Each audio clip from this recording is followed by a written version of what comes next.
Hi friends, myself Dr. Z. Welcome to 32 Teeth Dentistry. Our topic for today's video is incisal liability. So let's get started. Now we'll see what is incisal liability. Incisal liability is the difference between amount of space needed for accommodation of permanent incisors and amount of space available for this is called incisal liability. Or in other words, you can say permanent incisors are usually larger in total width than the primary incisors, so they replace the difference and this difference is called incisal liability. तो चलिए हम समझेंगे। देखो ये जो brown में बना है ये हमारे मैक्सिलरी आर्च के डेसिडियस डेंटिशन मैंने डिपिक्ट किए हैं। मैक्सिलरी आर्च के डेसिडियस डेंटिशन है ये, और ये वाले जो है नीचे में ये हमारे मैंडिबुलर आर्च के डेसिडियस डेंटिशन को डिपिक्ट किया है मैंने। ये वाला हमारा मैक्सिलरी आर्च का परमानेंट डेंटिशन है और ये वाला हमारा मैंडिबुलर आर्च का परमानेंट डेंटिशन है। अब देखो इंसाइजल लाइबिलिटी क्या होता है, एकदम सिंपल टर्म में हम समझेंगे। ये हमारा डेसिडियस डेंटिशन है, अब ये शेड ऑफ हो जाएगा तो हमारे पास यहाँ पे खाली जगह बचेगी।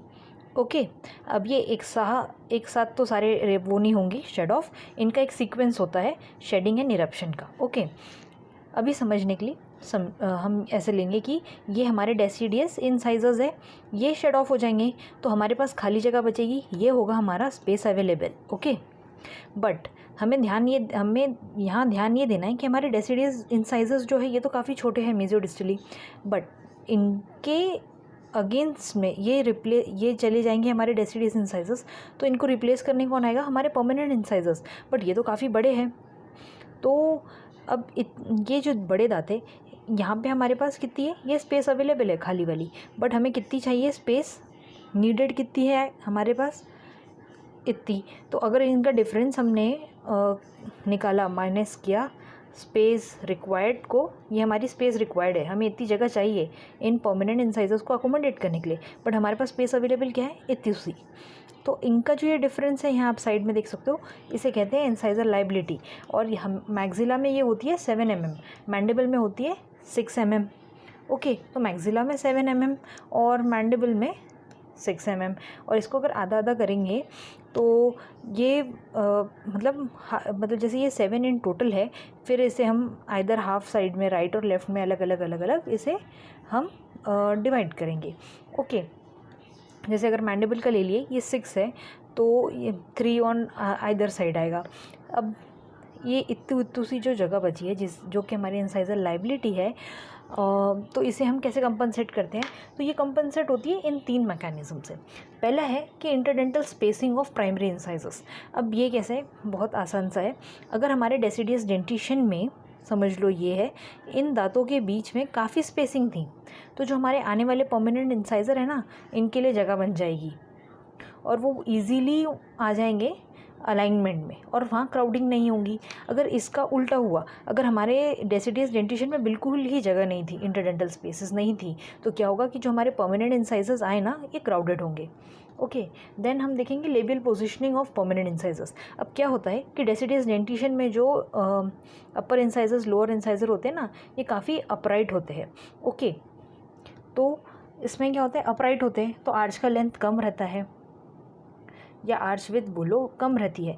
बट जैसे परमानेंट डेंटिशन में आते हैं तो हमारे इंसाइजर्स लेबियली थोड़ा ऐसे प्रोक्लाइन होते हैं, तो इनके प्रोक्लाइन होने से क्या होता है कि आर्च की ग्रोथ होती है, आर्च लेबियल साइड से थोड़ा और फैलता है, एक्सपांड होता है, और इस तरह हमारे इंसाइजर्स को अकोमोडेट होने के लिए जगह मिल जाती है।